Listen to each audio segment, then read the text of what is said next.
مسلسل سفر اور تھکاوٹ، ان تمام چیزوں کو ملحوظ رکھتے ہوئے میں مکرر جذبات تشکر کی ادائیگی کے ساتھ اپنی گفتگو کو یہیں ختم کر رہا ہوں کہ محمد عرفان صاحب دامت برکاتہ تشریف فرما ہے، اور وہ بھی انشاءاللہ اپنی نسبتوں سے، اپنی اجازت سے ہم سب کو نوازیں گے۔ آپ جیسا کہ میں نے عرض کیا کہ حضرت شیخ العرب العجم کے نواسے ہیں، ہمارے سابق محتمم صاحب حضرت مولانا دوست محمد صاحب جب فارغ ہو کر کے دارالعلوم دیوبند سے یہاں تشریف لائے تو حضرت مدنی علیہ الرحمہ نے انہیں اپنا کرتا عنایت فرمایا، اور وہ کرتا تبرک کے طور پر دارالعلوم کی چہار دیواری میں یہاں موجود ہے۔ ان کے خلف الرشید الفاظ حافظ عبید اللہ صاحب ہمارے درمیان ہیں، ان کے پاس میں حضرت شیخ العرب والعجم حضرت مدنی علیہ الرحمہ کی وہ امانت موجود ہے، اور آج اللہ کا شکر ہے کہ حضرت مدنی علیہ الرحمہ کی نسبی نسبت بھی اب ہمیں حاصل ہونے جا رہی ہے۔ انشاءاللہ ہم حضرت والا سے گزارش برکت کے لیے اور پھر حضرت مفتی صاحب دامت برکاتہ کا درس کریں۔ على محمد صلى الله عليه وسلم وعلى آله وأصحابه أجمعين، أما بعد، فإن أصدق الحديث كتاب الله، وأحسن الهدي هدي محمد صلى الله عليه وسلم، وخير الأمور محدثاتها، وشر الأمور محدثاتها، وكل محدثة بدعة، وكل بدعة ضلالة، وكل ضلالة في النار.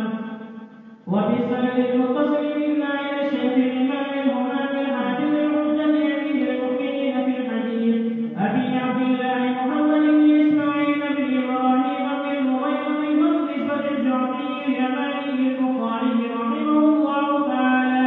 اللهم انفعنا بعلومه وعلومهم أجمعين، آمين. باب كيف كان بدء الوحي إلى رسول الله صلى الله عليه وسلم، وقول الله عز وجل: إنا أوحينا إليك كما أوحينا إلى نوح والنبيين من بعده. وبه قال حدثنا الحميدي قال حدثنا سفيان قال حدثنا يحيى بن سعيد الأنصاري قال أخبرني محمد بن إبراهيم التيمية أنه سمع الحسن بن وقاص الليثي يقول: سمعت عمر بن الخطاب رضي الله تعالى عنه عنه على المنبر يقول: سمعت رسول الله صلى الله عليه وسلم يقول: إنما الأعمال بالنيات، وإنما لامرئ ما نوى، فمن كان هجرته إلى دنيا يصيبها أو إلى امرأة ينكحها فهجرته إلى ما هاجر إليه.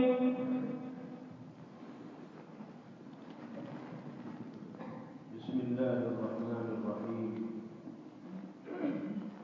نحمده ونصلي على رسوله الكريم، أما بعد. یہاں تشریف فرما ہمارے مرحوم محترم حضرت مولانا قاری محمد امین صاحب دامت برکاتہ اور دیگر حضرات اکابر علماء کرام دامت برکاتہ اور عزیز کرام، ہمارے لیے یہ غیر معمولی شرف اور سعادت کی بات ہے کہ اللہ رب العزت والجلال نے اس قدیم تاریخی اور باخیز ادارے میں علم اور دین کی نسبت پر حاضر ہو کر آپ کے روبرو حضرات اکابر کی موجودگی میں کچھ عرض کرنے کی توفیق میسر کرنا ہے۔ ہم بہت ممنون و مشکور ہیں دارالعلوم کوکر کے ذمہ داران اور حضرات اساتذہ کے کہ اس طالب علم کی علمی اور عملی کوتاہیوں کے باوجود مدرسے کی اس باوقار مسند حدیث پر بیٹھ کر کچھ طالب علمانہ گزارشات پیش کرنے کا موقع میسر کیا۔ اللہ تعالی ہمارے ان اکابر کی عمروں میں برکت عطا فرمائے اور ان تمام حضرات جاری فرمائے اور دیر تک امت کو ان کی خدمات سے مستفید ہونے کے مواقع مہیا فرمائے۔ امام بخاری علیہ الرحمہ کی معرفۃ الآراء تصنیف الجامع المسند الصحیح المختصر من امور رسول اللہ صلی اللہ علیہ وسلم وسننه وأيامه کی صحیح روایت و حدیث ہمارے سامنے تلاوت کی ہے۔ صحیح بخاری کی اہمیت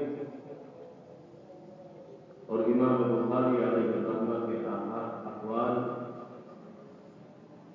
اور مجموعہ احادیث میں اصح الکتب بعد کتاب اللہ کا جو مقام ہے، یہ تمام چیزیں تفصیلی طور پر آپ اللہ کے سامنے آ چکی ہیں، دوبارہ اس کو عرض کرنے کی کوئی ضرورت نہیں۔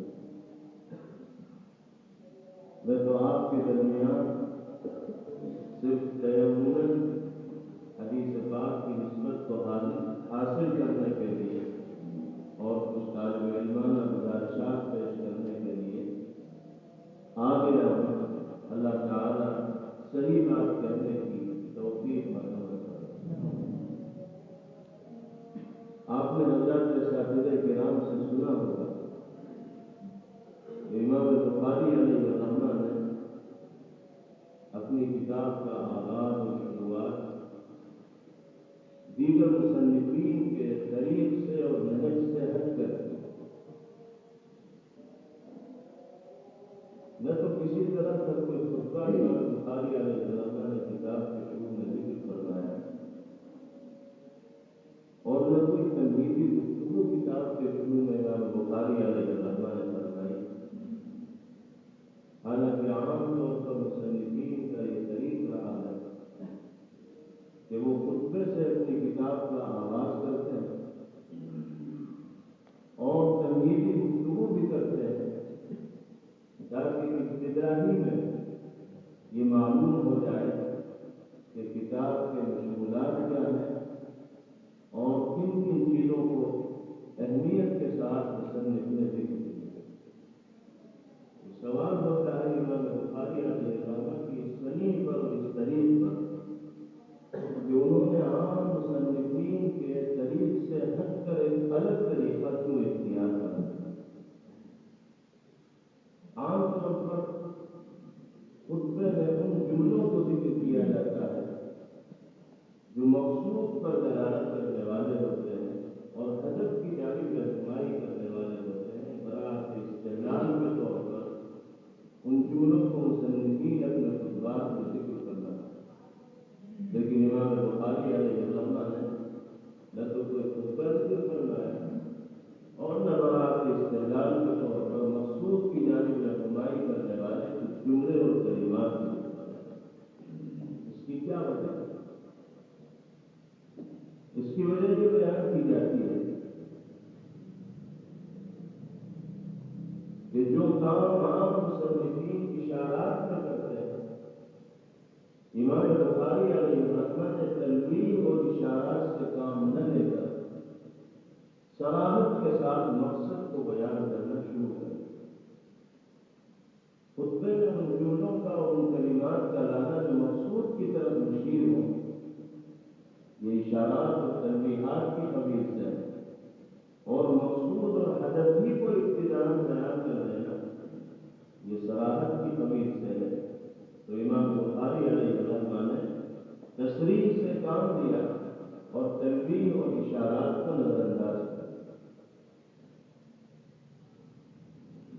پھر ایک سوال یہ بھی ہوتا ہے کہ خطبے کا مقام کسی بھی کام کے آغاز میں نبی کریم علیہ السلام کے ارشاد مبارک سے ثابت ہے۔ وہ بہت مشہور احادیث جو بار بار آپ نے سنی ہوگی، لم يبدأ فيه بحمد الله فهو أخطأ وكل خطبة ليست فيها شهادة فهي كاليد الجزماء۔ روایات کے ہوتے ہوئے امام بخاری علیہ الرحمہ نے خطبے سے صرف نظر کیوں کرنا ہے؟ یہ بھی سوال ہوتا ہے. اس کا جواب یہ دیا جاتا ہے کہ ان روایات سے یہی تو معلوم ہوتا ہے کہ ہر کام کا آغاز و شروعات اللہ کی حمد و ثنا سے ہونی چاہیے، اور ہر وہ خطبہ جس میں شہادتین نہ ہو وہ ناقص اور ناتمام ہوتا ہے. روایت سے صرف اتنی بات ثابت ہو رہی ہے اب اس حمدلہ کا حمد و ثنا کے کلمات اور جملوں کا کتابتاً ہونا ضروری ہے یا لطفاً بھی کافی ہے. اس تفصیل کی جانب حدیث میں کوئی بات نہیں ہے، ممکن ہی نہیں بلکہ یقین ہے اس بات کا کہ امام بخاری علیہ الرحمہ نے کتاب کا آغاز کرتے ہوئے نطقاً اور تکلماً اللہ کی حمد و ثنا فرمائی ہوگی اور شہادتین کے کلمات اپنی زبان مبارک پر لائے ہوں گے. اس لیے ان مشہور روایات پر عمل بھی پایا جا رہا ہے، اگرچہ کتابتاً امام بخاری علیہ الرحمہ نے حمد و ثنا اور شہادتین کے کلمات ذکر نہیں کرتے. دوسری بات یہ بھی کہی جاتی ہے کہ یہ دونوں روایات معروف و مشہور اگرچہ ہیں لیکن سند کے اعتبار سے امام بخاری علیہ الرحمہ کی شرط کے مطابق نہیں. بہت ممکن ہے کہ ان روایات کی سندی حیثیت کو پیش نظر رکھتے ہوئے امام بخاری علیہ الرحمہ نے اس سے قطع نظر کیا ہوگا اور نطقاً اور تکلماً شہادتین کے کلمات اپنی زبان مبارک سے ادا فرمائے ہوں.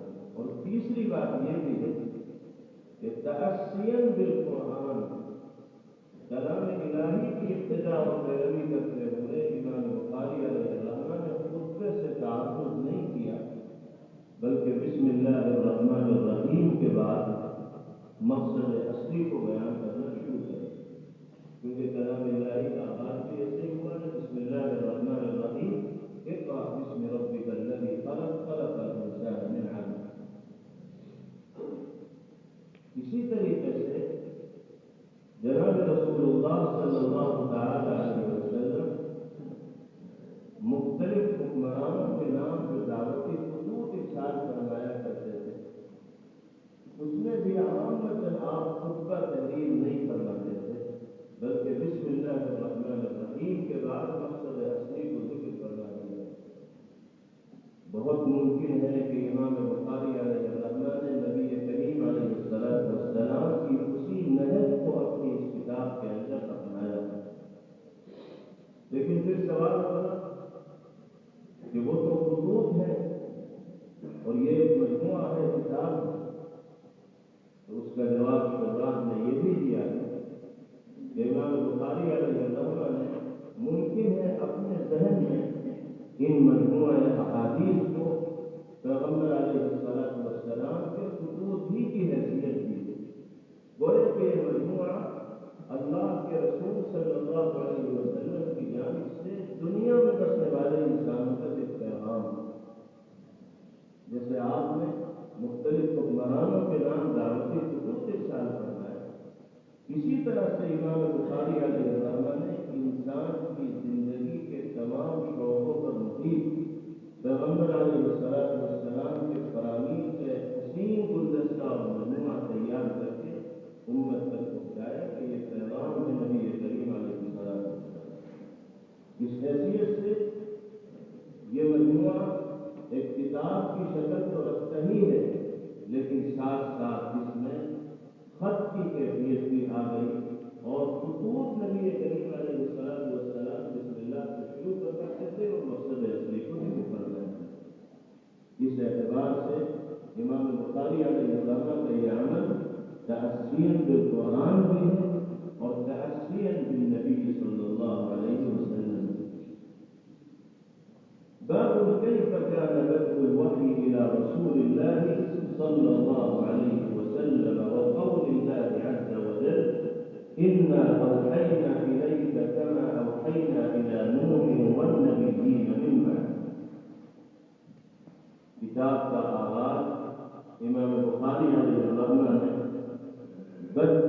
وحی سے فرمائے۔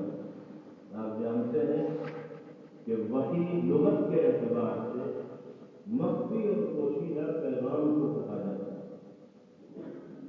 اور شرعاً وحی کہا جاتا ہے ان احکامات کو جو اللہ پاک کی جانب سے انبیاء اور رسول علیہ السلام و تسلیم کے قلب مبارک پر نازل ہوتے ہیں، دنیا میں رسنے والی انسانیت کی رہنمائی کے لیے، عمل کے لیے۔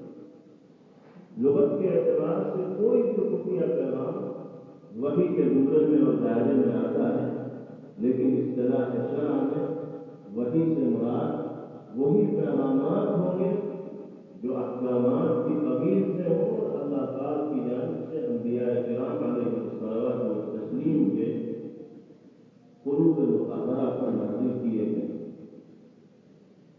دیگر تمام مصنفین کے طریق سے ہٹتے ہوئے ایک اچھوتے نرالے انداز میں امام بخاری علیہ الرحمہ نے کتاب کے آغاز میں باب کو ذکر فرمایا۔ آپ دیکھتے ہیں کہ دیگر مصنفین نے کن کن ابواب سے اپنی کتابوں کا آغاز کیا، لیکن امام بخاری علیہ الرحمہ الوحی سے کتاب کا آغاز فرمایا۔ مقصد بالکل واضح ہے کہ وحی الہی یہ تمام کے تمام علوم کے لیے مصدر و منبع اور سرچشمے کی حیثیت رکھتا ہے، چاہے ایمانیات سے متعلق مسائل ہوں، عقائد سے متعلق مسائل ہوں، طہارت سے متعلق مسائل ہوں، صلاۃ و صوم و زکوٰۃ، حج اور دیگر معاشرتی پہلوؤں سے تعلق رکھنے والے مسائل ہوں، ان سب کے لیے منبع اور سرچشمہ اور مصدر وحی الہی ہے۔ کرنیں وحی سے پوچھتی ہیں، تو امام بخاری علیہ الرحمہ نے اسی منبع اور مصدر کو سب سے پہلے ذکر کر دیا۔ نبی کریم علیہ الصلوۃ والسلام تک اللہ کا پیغام کس انداز میں پہنچتا ہے، اور اس بات کو لکھنے کے ساتھ ساتھ اپنی عادت کے مطابق قرآن پاک کی ایک آیت بھی ذکر فرمائی۔ یہ معمول ہے امام بخاری علیہ الرحمہ کا، آپ پڑھ رہے ہوں گے کہ جو بھی وہ ترجمہ اور عنوان قائم فرماتے ہیں اس سے مناسبت رکھنے والی کوئی آیت بھی اگر ان کی نگاہ میں ہوتی ہے تو اپنے ذکر کردہ باب کی تائید کے طور پر اور اس کو مستحکم کرنے کے لیے قرآن آیت کا بھی سہارا لیتے ہیں۔ اسی طرح یہاں پر بھی بدء الوحی سے متعلق مضمون کا آغاز کرتے ہوئے اِنَّا أَوْحَيْنَا إِلَيْكَ كَمَا أَوْحَيْنَا إِلَى نُوحٍ وَالنَّبِيِّينَ مِن بَعْدِهِ، یہ آیت کریمہ ذکر فرمائی جس میں اللہ تعالی نے صراحت کے ساتھ فرمایا کہ ہم نے سلسلے وحی کو آپ پر اسی طرح جاری کیا جیسے آپ سے پہلے انبیاء کرام علیہ الصلوۃ والتسلیم ہیں، نوح علیہ السلام نے ان پر جس طرح وحی کا نزول ہوا اسی طرح آپ پر بھی وحی کا نزول ہوا۔ یہ کوئی نئی چیز نہیں ہے کہ جس سے آپ کو سابقہ پڑا، بلکہ ہمارا روز اول سے یہی طریقہ رہا ہے کہ جس کو ہم نبی اور رسول بنا کر انسانیت کی رہنمائی کے لیے بھیجتے ہیں اس تک اپنے پیغام کو پہنچانے کا ایک نظام بناتے ہیں، اور پھر اسی کی روشنی میں وہ دنیا میں بسنے والے لوگوں کی تربیت کرتے ہیں۔ اشارت کریمہ کے سلسلے میں ایک بات یہ بھی سوال کے طور پر ذکر کی جاتی ہے کہ سلسلے انبیاء کو ذکر کرتے ہوئے اللہ پاک نے حضرت نوح علیہ السلام کا ذکر فرمایا، لیکن حضرت آدم علیہ السلام کا تذکرہ نہیں فرمایا۔ حالانکہ عقل و قیاس یہ کہتا ہے کہ چونکہ سلسلہ نبوت کا آغاز ابو البشر حضرت آدم علیہ السلام سے ہوا ہے، اس لیے نوح علیہ السلام کے بجائے آدم علیہ السلام کا تذکرہ زیادہ موضوع اور مناسب ہو، لیکن اللہ پاک نے آدم علیہ السلام کا ذکر نہ کر کے حضرت نوح علیہ السلام کا ذکر کرنا ہے۔ اس کی کیا وجہ؟ اس کی وجہ یہ بیان کی جاتی ہے کہ سب سے پہلے نبی مرسل حضرت نوح علیہ السلام ہی ہے۔ نبی مرسل یہ ٹیگ اور لقب انبیاء کرام علیہ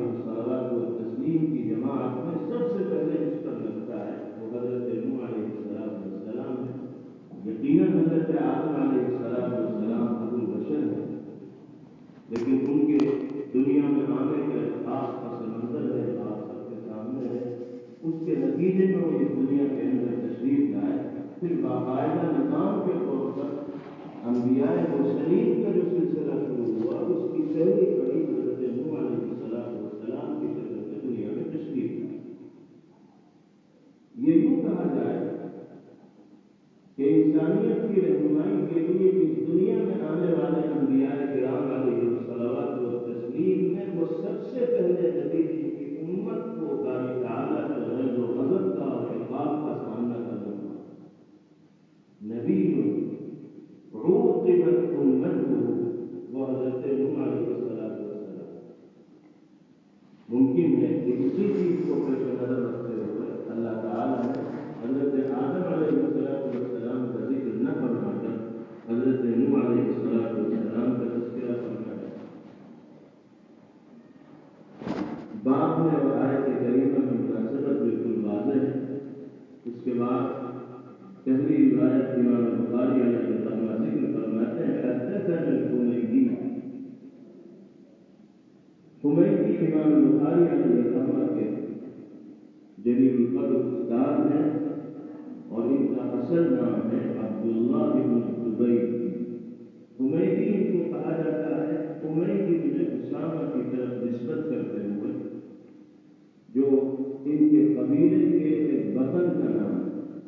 اسی وطن سے حضرت عبداللہ بن زبیر کا تعلق تھا، اسی کی طرف نسبت کرتے ہوئے حمیدی ان کو کہا گیا اور حمیدی کے نام سے اتنے معروف ہوئے کہ عبداللہ بن زبیر ابو بکر عبداللہ بن زبیر جو اصل نام تھا وہ روپوش ہو گیا۔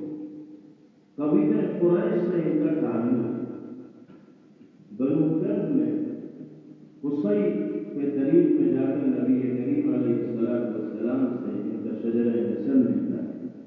امام بخاری علیہ السلام نے ہر حدیث کو بڑی حکمت کے ساتھ اپنی کتاب میں ذکر فرمایا اور کوئی نہ کوئی مناسبت ایک حدیث کو دوسری حدیث کے بعد ذکر کرنے میں یقیناً رہی ہے۔ کسی بھی باب اور ترجمے کو قائم کرنے میں، اس کے بعد حدیث کو ذکر کرنے میں کوئی نہ کوئی حکمت و مصلحت و رات امام بخاری علیہ السلام کے پیش نظر آتا ہے۔ سب سے پہلے حمیدی نامی استاد سے امام بخاری علیہ السلام نے ذکر کردہ روایت کو اپنی کتاب کے اندر جگہ دی ہے۔ شراح بخاری نے اس کی وجوہات بھی لکھی ہیں۔ من جملہ وجوہات کے ایک وجہ یہ بھی لکھی گئی ہے کہ کیونکہ پیغمبر علیہ السلام نے فرمایا قدم قریشا، قبیلہ قریش سے تعلق رکھنے والے حضرات کو اور لوگوں کو مقدم کرو۔ بہت ممکن ہے کہ امام بخاری علیہ السلام نے پیغمبر علیہ السلام کے امر مبارک کے امتثال میں حضرت حمیدی کی نسبت سے ذکر کردہ روایت کو اپنی کتاب میں سب سے پہلا مقام دیا۔ دوسری مناسبت یہ بھی ذکر کی جاتی ہے کہ حمیدی جو امام بخاری علیہ السلام کے استاد ہیں، یہ مکہ مکرمہ کے معتبر شیوخ حدیث میں شمار کیا جاتا ہے اور چونکہ سلسلے وحی کا آغاز بھی مکہ مکرمہ سے ہوا، اس لیے امام بخاری علیہ السلام نے پہلی روایت اسی شیخ کی نسبت سے ذکر فرمائی جو مکہ مکرمہ کے شیوخ میں شمار کیے جاتے ہیں۔ اگلی روایت میں امام مالک علیہ السلام کا تذکرہ ہے، جن کی نسبت مدینہ منورہ سے ہے، ان کا تذکرہ اور ان کی سند سے ذکر کردہ روایت کو امام بخاری علیہ السلام دوسرے نمبر پر رہا۔ اس کے بعد سفیان بن عیینہ ہے۔ صرف سفیان سند کے اندر مذکور ہوں تو اس سے مراد سفیان بن عیینہ ہوتے ہیں، یحییٰ بن سعید انصاری ہیں، محمد بن ابراہیم تیمی، انہوں نے علقمہ بن وقاص لیثی سے اور انہوں نے حضرت عمر بن خطاب رضی اللہ تعالیٰ عنہ کو منبر پر پیغمبر علیہ السلام کے ارشاد گرامی بیان کرتے ہوئے سنا۔ بہت مشہور روایت ہے اور اس کی تشریح آپ کے سامنے بار بار ہو چکی ہے۔ انما الاعمال بالنیات وانما لکل امرئ ما نوى۔ وحی کا سب سے پہلے تذکرہ کیا امام بخاری علیہ السلام نے اور پھر نیت سے متعلق روایت کو امام بخاری علیہ السلام ذکر فرمایا۔ کیونکہ وہی تمام علوم کے لیے مصدر و منبع اور سرچشمہ ہے، اس لیے اس کا تذکرہ کرتے ہیں. اور پھر تمام اعمال کے لیے بنیاد نیت ہے. نیت کے بغیر، ارادے کے بغیر عام عمل وجود میں نہیں آتا. ہر عمل کو انجام دینے کے لیے اس کے پیچھے انسان کی ذہنیت، اس کی فکر، اس کی نیت اور ارادہ ہوتا ہے، جس کے نتیجے میں انسان عمل کرتا ہے. تو اعمال کے لیے جو چیز اساس کی حیثیت رکھتی ہے اس کو امام بخاری علیہ السلام نے ذکر کیا. حضرات محدثین نے حدیث النیت کو رأس الدین قرار دیا ہے، کیونکہ اس مختصر سی روایت میں جناب رسول اللہ صلی اللہ تعالی علیہ وسلم نے جو جامع ہدایات امت کو دی ہیں اور جو جامع پیغام امت کو دیا ہے، اگر اس پیغام پر انسان عمل پیرا ہو جائے گا تو اس کی زندگی کے تمام اعمال اللہ اور اس کے رسول صلی اللہ علیہ وسلم کی مرضی اور منشا کے مطابق ہو جائے گا. اس لیے کہ نیت ہی کا کھیل ہے جو ہم دنیا کے اندر دیکھتے ہیں. اچھی نیت کے ساتھ اعمال کیے جائیں گے تو اس کے مفید ثمرات اور نتائج ہوں گے، اور اگر نیت کے اندر فساد و بگاڑ ہوگا تو بڑے سے بڑا کام بھی اللہ کی نگاہ میں مچھر کے پر کے برابر حیثیت رکھنے والا نہیں ہوگا. یہ موضوع بہت تفصیلی ہے اور اس کی وضاحت بار بار آپ کے سامنے ہو چکی ہے. امام بخاری علیہ السلام نے کتاب کے شروع میں سب سے پہلے حدیث النیت لا کر یہ بھی بتا دیا کہ ہمیں ہر عمل کو انجام دیتے وقت اپنی نیت کو درست کر دینا چاہیے. اگر ہم حدیث رسول صلی اللہ علیہ وسلم پڑھ رہے ہیں، علوم القول کو حاصل کر رہے ہیں، زندگی کے کسی بھی موڑ پر کوئی کام کرنے جا رہے ہیں، تو ایک لمحے کے لیے ہمیں یہ تصور کر لینا چاہیے کہ ہمارا یہ عمل اللہ کی رضا اور خوشنودی کے لیے ہونا چاہیے، کسی اور کی رضا اور خوشنودی پیش نظر ہو. اور یہ حقیقت ہے کہ انسان کی نیت اگر اس طرح خالص ہوگی تو پھر معمولی دکھائی دیے جانے والا عمل بھی اللہ کی نگاہ میں بہت بہت اہمیت رکھنے والا ہوگا. اللہ پاک ہم سب کو نیت صحیح کا حامل بنائے اور اپنی زندگی کے ہر عمل کو اپنی رضا اور رضوان کو پیش نظر رکھتے ہوئے انجام دینے کی توفیق بنائے. آپ حضرات بہت خوش نصیب ہیں اور اللہ پاک کی جانب سے منتخب اور چنیدہ ہے کہ لاکھوں اور اربوں انسانوں میں سے اللہ نے آپ کو علوم نبوت کو اپنے سینے کے اندر جگہ دینے کے لیے چنا ہے. اور اس تربیتی، دینی، تعلیمی اور روحانی ادارے کی فضاؤں میں زندگی گزارنے کا، سانس لینے کا اور روز و شب گزارنے کا موقع ملتا ہے. ہمیں اور آپ کو اللہ کی نعمتوں کی قدر کرنی چاہیے اور ان قیمتی لمحات کو زیادہ سے زیادہ وصول کرنے کی کوشش کرنی چاہیے. آپ جانتے ہیں کہ علم وہ دریا اور سمندر ہے کہ جس کا کوئی کنارہ نہیں. دریائے علم میں اور بحر علم میں آپ جتنی بھی موٹر بنی کریں اور علوم و معرفت کے جتنے موتی آپ نکھاریں اس میں کوئی آخری حد نہیں ہوگی. جتنی زیادہ سے زیادہ روشنیاں مل سکتی ہیں وہ ملتی رہے گی. وہ فوق کل ذی علم علیم. اس لیے ہمیں پوری لگن محنت اور جدوجہد کے ساتھ مقصد کو حاصل کرنے کی فکر اپنے دل کے اندر رکھنی ہے. جناب رسول اللہ صلی اللہ علیہ وسلم نے ارشاد فرمایا من ہما ملال الحرام. دو حریص اور لالچی اور طمع رکھنے والے ایسے ہیں کہ جن کو کبھی سیرابی حاصل نہیں ہوتا، ہمیشہ وہ زیادتی کی فکر میں رہتے ہیں. ان میں سے ایک صاحب علم ہے اور دوسرا صاحب دنیا. علم والے کی پیاس بھی کبھی بجھتی نہیں، ہمیشہ وہ علمی تشنگی کا شکار رہتا ہے. اسی طرح دنیا والے کو چاہے جتنی دنیا مل جائے لیکن کبھی اس کو اس پر قناعت نہیں ہوتی کہ بس اب بہت ہو چکا، مجھے دنیا نہیں حاصل کرنی ہے. 99 کا چکر ایسا ہے کہ ایک گنتی ختم نہیں ہوگی کہ دوسری کو شروع کرنے کے چکر میں انسان لگ جائے. حضرت عبداللہ بن مسعود رضی اللہ عنہ نے ارشاد فرمایا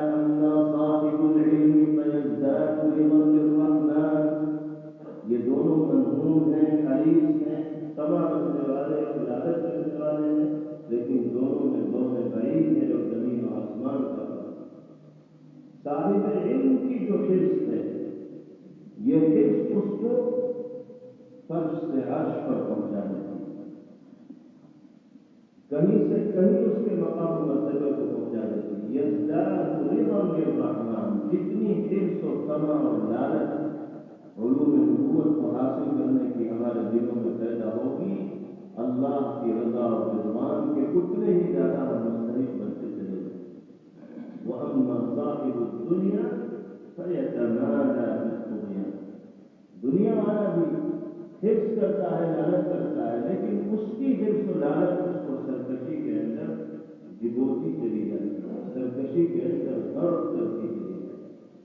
پھر حضرت عبداللہ بن مسعود رضی اللہ عنہ قرآن مقدس کی وہ آیت کریمہ تلاوت فرمائی، کلا ان الانسان لیطغی ان رآہ استغنی۔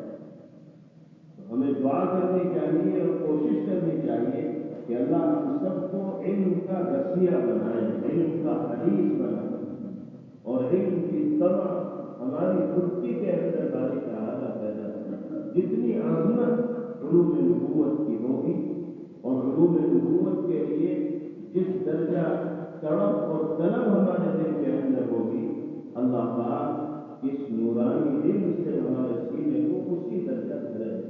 ہمیں ہر اعتبار سے اپنے آپ کو علم کا محتاج سمجھنا چاہیے، اپنے آپ کو طالب سمجھنا چاہیے۔ جو انسان اپنے کو طالب سمجھ کر علم حاصل کرتا ہے، علم اسی کا مقدر بنتا ہے، اور جو یہ چاہے کہ علم سمٹ کر میرے دامن میں آ جائے اور میرے سینے کو آ کر کر دے، تو اس کا یہ خواب کبھی شرمندہ تعبیر نہیں ہوتا۔ علم کے آداب میں سے اہم ادب یہ ہے کہ آپ علم حاصل کرنے کے لیے ترک وطن کریں، ترک دیار کریں، قربانی پیش کریں، مشقت برداشت کریں، جب علم کا کچھ حصہ آپ کو نصیب ہوگا۔ حضرت موسیٰ اور حضرت خضر علیہ السلام کا جو واقعہ ہے، اس پر غور کیجیے۔ حضرت موسیٰ علیہ السلام کو علوم شریعت میں امامت کا مرتبہ اللہ پاک نے عطا فرمایا۔ کون سی چیز ایسی تھی جو ان کو عطا نہ کی گئی؟ کس درجہ علم اللہ نے ان کو دیا ہوگا؟ لیکن جب حضرت خضر علیہ السلام کی بات سامنے آئی تو حضرت موسیٰ علیہ السلام سے کہا گیا کہ آپ کو ہمارے اس بندے کے پاس جانا ہے، تمام تر کمالات کے باوجود، رفعت شان کے باوجود، نبوت و رسالت کے منصب پر فائز ہونے کے باوجود خضر علیہ السلام سے نہیں کہا جا رہا کہ آپ ہمارے نبی محمد پیغمبر کے پاس چلے جائیے اور آپ کے جو امتیازات و خصوصیات ہیں وہ آپ ان تک منتقل کر دیجیے، یہ نہیں کہا گیا، بلکہ حضرت موسیٰ علیہ السلام کو ان کا پتہ بتایا گیا، اور پھر ان تک پہنچنے کے لیے راہ میں کتنی دقتیں اور دشواریاں ان کو پیش آئیں اور کن کن مراحل سے گزر کر وہاں تک پہنچے، تفصیلی واقعہ آپ کے سامنے ہے۔ اس سے یہ آداب اللہ پاک نے طلاب علم کے سامنے پیش کرنا ہے کہ علم حاصل کرنے کے لیے سب کچھ تج دینے اور قربان کرنے کا جذبہ جب تک ہمارے دل کے اندر نہیں ہوگا، اس وقت تک کامیابی ہمارا مقدر نہیں بنے۔ تو طلب عزیز کو اسی جذبے کے ساتھ علوم نبوت کو حاصل کرنے کی فکر کرنی چاہیے، تن آسانی کے ساتھ، راحت و آرام کے عادی بن کر، اور معمولی باتوں پر شکایتی جملے اپنی زبان سے ادا کرتے ہوئے اگر ہم اس علمی مشغلے کے اندر لگیں گے، اللہ تو غنی ہے، مستغنی ہے، وہ جتنا چاہے دے دے، لیکن جو نورانیت اور برکت اور نافعیت حاصل ہوتی ہے وہ اس رویے سے طلبہ کو حاصل نہیں ہو سکتی۔ ہمیں اس راہ میں ہر طرح کی قربانی، مشقت اور تکلیفوں کو جھیلنے اور برداشت کرنے کی عادت اپنے اندر پیدا کرنی ہے، تب جا کر منزل مقصود تک ہماری رسائی ہو پائے گی، اور وہ علم ہمیں حاصل ہوگا جس کے اندر نافعیت کی خیر ہے۔ محض علم درکار نہیں ہے، علم برائے علم درکار نہیں، صرف علم درکار ہوتا تو شیطان سے بڑا جانکار کون تھا؟ لیکن یہ علم اس کے لیے ہدایت کا ذریعہ نہیں ہے۔ نبی کریم علیہ السلام نے جہاں جہاں علم کو طلب فرمایا تو اس کے ساتھ نافع کی طلب لگائی. اللہم انی اسألک علما نافعا اللہم انی اعوذ بک من علم لا ينفع.